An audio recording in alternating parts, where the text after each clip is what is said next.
देखते हैं भारत की स्थिति एवं विस्तार का ये वन लाइनर वीडियो होगा। इससे पहले आपको इसका डिटेल वीडियो भी प्रोवाइड करा दिया गया है। इसके बाद इसका MCQ वीडियो अपलोड होगा। तो आप जो है तीनों वीडियो को क्रम से देखें तो अच्छे से समझ में आएगा। चलिए देखते हैं इसका आज का पहला प्रश्न क्या है। पहला प्रश्न है कि प्राचीन भारतीय भौगोलिक मान्यता के अनुसार भारतवर्ष किस द्वीप का अंग था? तो सही जवाब इसका है जम्बू द्वीप। दूसरा प्रश्न है कि सर्वप्रथम इंडिया शब्द का प्रयोग भारत के लिए किस भाषा में किया गया था? सही जवाब इसका आंसर है ग्रीक भाषा में। भारत की मुख्य भूमि की दक्षिणी सीमा है कितने डिग्री से कितने डिग्री है? तो ये 8 डिग्री 4 उत्तरी अक्षांश से है। अगला प्रश्न है भारतीय मानक समय आधारित है। देखिए भारतीय मानक समय 82.5 डिग्री पूर्वी देशांतर पर आधारित है, जो इलाहाबाद प्रयागराज से जो है उत्तर प्रदेश से मिलता है। यही प्रश्न अगला है कि भारत का प्रमाणिक समय उस स्थान का स्थानीय समय है जो स्थित है। कहाँ स्थित है ये? इलाहाबाद के समीप। इंडियन स्टैंडर्ड टाइम और ग्रीनविच मीन टाइम में जो है कितना अंतर है? तो 5.5 घंटे का अंतर है। अगला प्रश्न देखते हैं कि भारत का ध्रुव दक्षिणी भाग की भूमध्य रेखा से कितनी दूरी पर है? तो ये 876 किलोमीटर की दूरी पर है। अगला प्रश्न है कि भारत की स्थलीय सीमा की लंबाई कितनी है? देखिए भारत की स्थलीय सीमा की लंबाई 15,200 किलोमीटर है। द्वीप सहित भारत के तट रेखा की लंबाई कितनी है? 7,516.5 किलोमीटर है। अगला प्रश्न है कि भारत की उत्तर से दक्षिण तक की लंबाई कितनी है? तो भारत की उत्तर से दक्षिण तक की लंबाई 3,214 किलोमीटर है। अगला प्रश्न है भारत की पूर्व से पश्चिम तक की लंबाई कितनी है? तो पूर्व से पश्चिम तक लंबाई जो है 2,933 किलोमीटर है। भारत की तट रेखा की लंबाई कितनी है? तो भारत की तट रेखा की लंबाई 6100 किलोमीटर है। अगला प्रश्न है कि भारत का क्षेत्रफल विश्व के कुल क्षेत्रफल का कितना परसेंट है? तो 2.4% है। प्रश्न है कि भारत के कुल क्षेत्रफल का कितना प्रतिशत भाग पर्वतीय क्षेत्र यानी मध्य समुद्र तल से जो 2135 मीटर या इससे अधिक ऊंचाई के अंतर्गत आता है? तो भारत का कुल 10.7% क्षेत्र ऐसा है। अगला प्रश्न है कि संपूर्ण भारत में कितने प्रतिशत भूभाग पर पर्वत और पहाड़ियों का विस्तार पाया जाता है? तो 29.3%। ये सारी जो है डिटेल वीडियो में बताया गया है। संपूर्ण भारत के कितने प्रतिशत भूभाग पर पठार का विस्तार है? 27.7%। अगला प्रश्न है कि संपूर्ण भारत के कितने प्रतिशत भूभाग पर मैदान का विस्तार है? तो 43% यानी 43%। प्रश्न है कि भारत की प्रादेशिक जल सीमा समुद्र तट से कितने समुद्री मील तक दूरी तक है? देखिए प्रादेशिक जल सीमा जो टेरिटोरियल वाटर जो वेव है वो 12 मील तक है। अगला प्रश्न है कि भारत का संलग्न क्षेत्र प्रादेशिक जल सीमा के आगे कितने समुद्री मील दूर तक है? तो ये 24 मील तक है। अगला प्रश्न है कि भारत का एकांतिक आर्थिक क्षेत्र संलग्न क्षेत्र के जो है कितने आगे समुद्री मील तक है? तो 200 मील तक जो है एकांतिक आर्थिक क्षेत्र आता है। अगला प्रश्न है कि भारत में कितने राज्य समुद्र तट से जो है जुड़े हुए हैं, सीमा बनाते हैं? तो ये 9 राज्य जो भारत के हैं वो समुद्र तट से जो है अपना सीमा बनाते हैं। ये सारी चीज़ें डिटेल वीडियो में बताई गई हैं। भारत में किस राज्य की तटरेखा सबसे लंबी है? तो सही जवाब है गुजरात का। भारतीय राज्य में से किससे होकर कर्क रेखा नहीं गुजरती है? तो देखिए ऑप्शन है ये मित्र पर गमछाझार। ये सारी चीज़ें बताए हैं आपको, ठीक है। आगे देखते हैं कि कौन सी अक्षांश रेखा भारत के मध्य से होकर के गुजरती है? तो कर्क रेखा जो है भारत के मध्य से होकर गुजरती है। कर्क रेखा भारत के कितने राज्यों से होकर गुजरती है? कर्क रेखा भारत के 8 राज्यों से होकर गुजरती है। भारत का वह राज्य जिससे होकर कर्क रेखा गुजरती है तो झारखंड है, ठीक है। अगला है भारत की मुख्य भूमि का दक्षिणी नोक यानी दक्षिणी बिंदु जो है पॉइंट क्या कहलाती है? इंदिरा पॉइंट कहलाती है। भारत के दक्षिण में सबसे दूरस्थ स्थल कौन सा है? भारत के दक्षिण में सबसे दूरस्थ स्थल जो है इंदिरा पॉइंट है, जो अंडमान निकोबार द्वीप समूह जो है स्थित है। कौन सा स्थान भूमध्य रेखा के निकट स्थित है? तो इंदिरा पॉइंट जो है भूमध्य रेखा के निकट स्थित है। प्रश्न है कि भारतीय भूमि का सर्वाधिक उत्तरी भाग, सबसे उत्तरी भाग इंदिरा काल कहलाता है। भारत का दक्षिणतम स्थान इंदिरा पॉइंट का कहाँ स्थित है? तो अंडमान निकोबार द्वीप समूह पे। भारत की मुख्य भूमि को रोमेश्वर द्वीप से अलग करता है जो पंबन चैनल है, पंबन चैनल या पंबन द्वीप विकल्प कहते हैं इसको। अगला प्रश्न है आदम का पुल किन दो देशों के मध्य स्थित है? तो भारत और श्रीलंका के बीच आदम का पुल मध्य स्थित है। दक्कन पास किसके बीच स्थित है? तो दक्षिणी अंडमान और छोटा अंडमान के बीच दक्कन पास जो है स्थित है। दीव एक द्वीप है, ये दीव एक द्वीप है जो कहाँ है? गुजरात के तट पर है। अगला प्रश्न है कि श्रीलंका को भारत से पृथक करती है, श्रीलंका को भारत से जो पृथक या अलग करती है वह पाक जल संधि है। भारत तथा चीन के बीच सीमा बनाने वाले राज्य, भारत और चीन के बीच सीमा बनाने वाले राज्य मैकमोहन रेखा। भारत और पाकिस्तान के बीच अंतर्राष्ट्रीय सीमा किसके द्वारा सीमांकित की गई हैं? तो ये रेडक्लिफ लाइन के द्वारा जो है इसको सीमांकित किया गया है। अगला प्रश्न है कि भारत के सुदूर पूर्व में कौन सा देश भारत के साथ सर्वाधिक लंबी अंतर्राष्ट्रीय सीमा बनाता है? सही जवाब है म्यांमार। भारत एवं चीन के बीच सीमा निर्धारण करने वाली मैकमोहन रेखा किस प्रदेश के उत्तरी सीमा पर खींची गई है? सही जवाब है अरुणाचल प्रदेश। अगला प्रश्न है कि किस भारतीय राज्य की समुद्र तटीय सीमा सबसे छोटी है? सही जवाब है गोवा। भारत की सबसे लंबी अंतर्राष्ट्रीय सीमा किस देश के साथ लगती है? तो बांग्लादेश के साथ। सबसे छोटी स्थलीय सीमा भारत की किस देश के साथ लगती है? तो भूटान के साथ। अगला प्रश्न है कि भारत को निम्नलिखित भौतिक प्रदेशों में विभाजित किया जाता है। तो भारत के जो है भौतिक प्रदेशों को उत्तरी पर्वतीय प्रदेश, बृहद मैदानी प्रदेश, दक्षिणी प्रायद्वीपीय प्रदेश और सागर तटीय प्रदेश। अगला प्रश्न है कि भारत का कौन सा भू आकृति विभाग प्राचीनतम है? सही जवाब है प्रायद्वीपीय पठार। अगला प्रश्न है गारो, खासी, जयंतिया पहाड़ियाँ संरचना और उत्पत्ति की दृष्टि से किसका भाग है? सही जवाब है इसका पूर्वोत्तर की पहाड़ियों का। अगला प्रश्न है कि भारत का पूर्वी समुद्र तटीय किस नाम से जाना जाता है? तो पूर्वी जो समुद्र तटीय भाग है उसको कोरोमंडल के नाम से जाना जाता है। प्रश्न है कि कोंकण तट कहाँ से कहाँ तक विस्तृत है? कोंकण तट गोवा से दमन तक विस्तृत है। लक्षद्वीप समूह के द्वीप की उत्पत्ति किस प्रकार हुई है? तो लक्षद्वीप समूह जो है वो प्रवाल से उत्पत्ति हुई है उसकी। अगला प्रश्न है कि भारतीय क्षेत्र में स्थित दो ज्वालामुखी द्वीप हैं। भारतीय क्षेत्र में जो है स्थित दो ज्वालामुखी द्वीप हैं, एक है बैरन और एक नारकुंडम। अगला प्रश्न है न्यू मूर द्वीप कहाँ स्थित है? तो बंगाल की खाड़ी में न्यू मूर द्वीप स्थित है। अगला प्रश्न है स्वतंत्रता से पूर्व कौन सा भारतीय क्षेत्र काला पानी के नाम से जाना जाता था? सही जवाब है अंडमान निकोबार।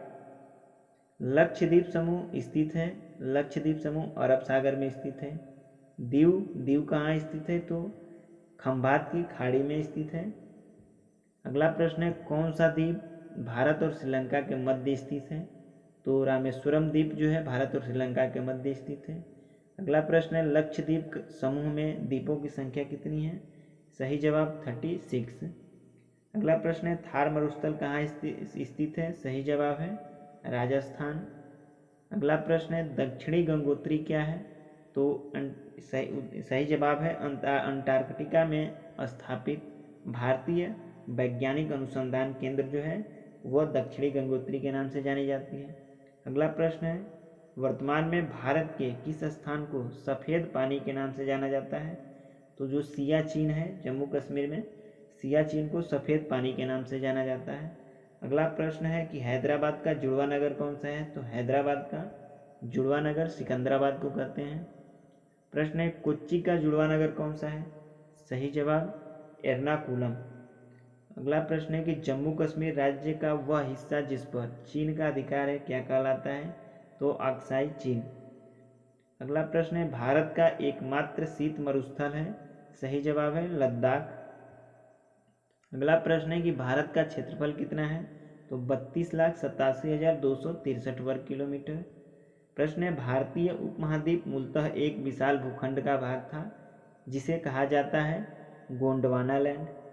प्रश्न है कि निम्न नगरों में से कौन सा भारतीय राज्य कर्क रेखा के उत्तर में स्थित है, तो मणिपुर जो है सबसे उत्तर में स्थित है। अगला प्रश्न है कि कौन सा नगर कर्क रेखा से निकटतम दूरी पर अवस्थित है, तो अगरतला जो है यह कर्क रेखा के निकटतम स्थित है। किस भारतीय राज्य की सीमा सर्वाधिक राज्यों की सीमाओं को स्पर्श करती है, तो उत्तर प्रदेश जो है सर्वाधिक राज्यों की सीमाओं से स्पर्श करती है। प्रश्न है कि भारत में कितने राज्य व केंद्र शासित प्रदेश हैं। सही जवाब है 29 राज्य और इस समय जो है 9 केंद्र शासित प्रदेश हैं। अगला प्रश्न है कि न्यू मूरद्वीप किन दो देशों के मध्य विवाद का कारण है, तो भारत और बांग्लादेश के मध्य जो है न्यू मूरद्वीप विवाद का कारण है। अगला प्रश्न है कि विश्व के 2.4% क्षेत्रफल में भारत विश्व की कितनी प्रतिशत जनसंख्या का पोषण करता है, तो 17.5%। प्रश्न है, देशांतर में कौन सा भारत की प्रमाणिक मध्याह्न रेखा कहलाता है, तो 82.5 ईस्ट।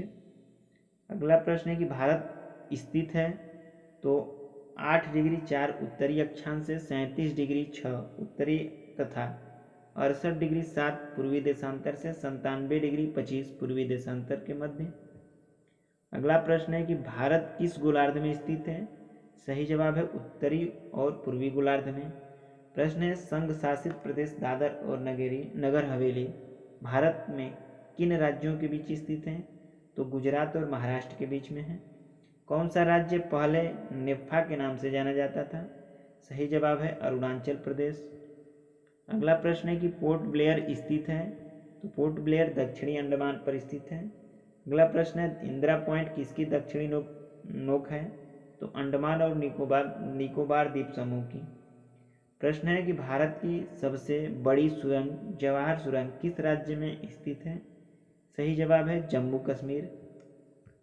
प्रश्न है कि भारत के अरब सागर और बंगाल की खाड़ी से लगे समुद्र तट की लंबाई लगभग कितनी है, तो भारत की अरब सागर और बंगाल की खाड़ी से लगे समुद्र तट की लंबाई 6100 किलोमीटर है। प्रश्न है, सियाचिन और भारत और पाकिस्तान के बीच हिमनद सीमांत क्षेत्र है। अगला प्रश्न है कि सियाचिन ग्लेशियर क्षेत्र के ऊपर कितने मध्य झगड़ा है, किसके मध्य जो है झगड़ा है, तो सियाचिन ग्लेशियर के ऊपर जो है भारत और पाकिस्तान का जो है झगड़ा है। अगला प्रश्न है, सियाचिन ग्लेशियर भारत के किस राज्य में है। सही जवाब है जम्मू कश्मीर। प्रश्न है, भारत की सुदूर दक्षिण भौगोलिक इकाई कौन सी है। सही जवाब है निकोबार द्वीप समूह। प्रश्न है कि भारत का दक्षिणतम नोक क्या कहलाता है, यानी पॉइंट, तो केप कैमोरीन कहलाता है। अगला प्रश्न है कि पटकाई की पहाड़ी भारत को अलग करती है, तो पटकाई की पहाड़ी म्यांमार से जो है भारत को अलग करती है। अगला प्रश्न है कि राज्य समूह जिनसे मणिपुर की सीमा लगती है, तो नागालैंड, असम और मिजोरम तीनों की सीमा मणिपुर से लगती है।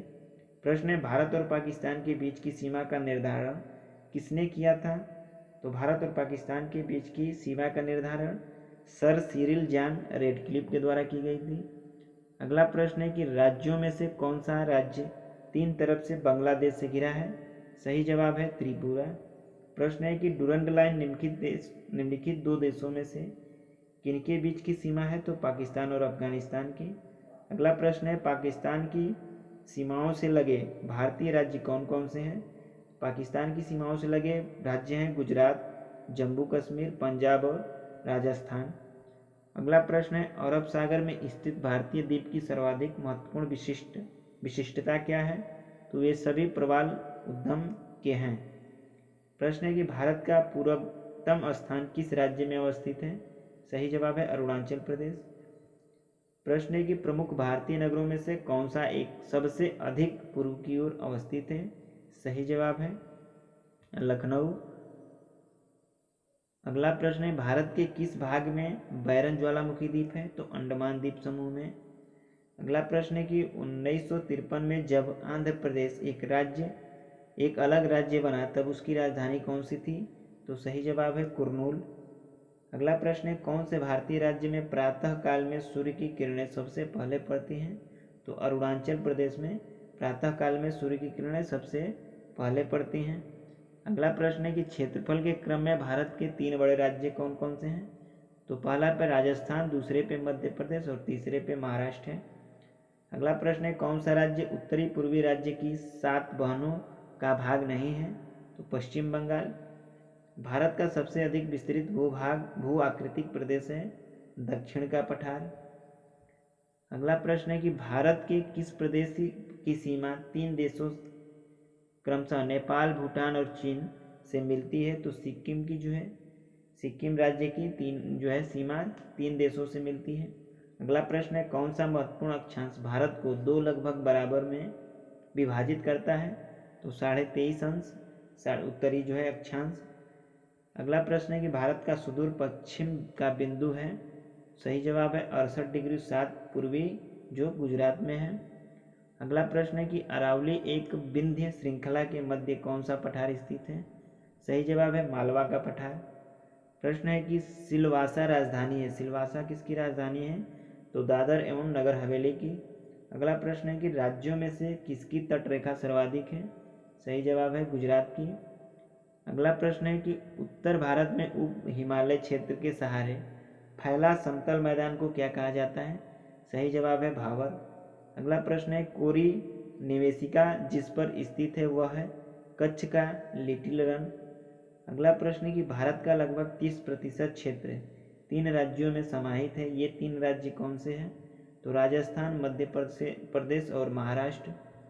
अगला प्रश्न है पश्चिमी घाट है, पश्चिमी घाट पठारों के ढलान पे है। अगला प्रश्न है कि आंध्र प्रदेश का गठन कब हुआ था? सही जवाब है 1953 में। अगला प्रश्न है कि शिव समुद्रम किस नदी द्वारा बनाया गया द्वीप है? सही जवाब है कावेरी नदी द्वारा।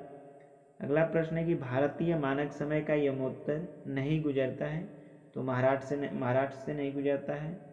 अगला प्रश्न है कि मणिपुर का अधिकांश धरातल है? सही जवाब पर्वतीय। अगला प्रश्न है कि तमिलनाडु व आंध्र प्रदेश के तट का नाम क्या है? तमिलनाडु और आंध्र प्रदेश के तट का नाम कोरोमंडल है। अगला प्रश्न है कि भारत प्रमुखतः एक उष्णकटिबंधीय देश कहलाता है अक्षांशीय विस्तार के कारण। अगला प्रश्न है कि भारतवर्ष आकार में विश्व का 7वां सबसे बड़ा देश है। प्रश्न है कि भारत के लिए समुद्र मार्ग की खोज का श्रेय किसे जाता है? सही जवाब है पुर्तगालियों को। अगला प्रश्न है कि पूर्वी तटीय मैदान का एक अन्य नाम है? तो कोरोमंडल तटीय मैदान। अगला प्रश्न है कि भारत के भौगोलिक मानचित्र कौन तैयार करता है? तो सही जवाब है भारतीय सर्वेक्षण। अगला प्रश्न है कि झारखंड किस गोलार्ध में स्थित है? सही जवाब है उत्तरी गोलार्ध में। अगला प्रश्न है कि कौन भारत के में ज्वालामुखी द्वीप है? सही जवाब है वैरन द्वीप। अगला प्रश्न है कि भारतीय मुख्य भूभाग में कितने महासागर मिलते हैं? सही जवाब है एक। भारत का प्रवाल द्वीप समूह है? सही जवाब है लक्षद्वीप। अगला प्रश्न है कि भारत के पश्चिमी तट का उत्तरीय भाग जाना जाता है कोंकण तट के नाम से। प्रश्न है कि मन्नार की खाड़ी किसके तट के साथ अवस्थित है? सही जवाब है तमिलनाडु। अगला प्रश्न है कोरोमंडल समुद्री तट किस राज्य में अवस्थित है? सही जवाब है तमिलनाडु में। अगला प्रश्न है कि संरचनात्मक रूप से मेघालय क्षेत्र किसका भाग है? सही जवाब है दक्कन का पठार। अगला प्रश्न है कि मरुस्थल उर्वर मैदान मध्य रूप से वनाच्छादित पर्वत भाग के निम्नलिखित क्षेत्रों में से किस एक के ताक्षणिक विशेषताएं हैं? तो सही जवाब है उत्तर पश्चिमी भारत। अगला प्रश्न है कि भारत किस गोलार्ध में स्थित है? सही जवाब उत्तर पूर्वी गोलार्ध में। अगला प्रश्न है कि कौन सा राज्य उत्तरी पूर्वी राज्य की 7 बहनों का भाग नहीं है? सही जवाब है पश्चिम बंगाल।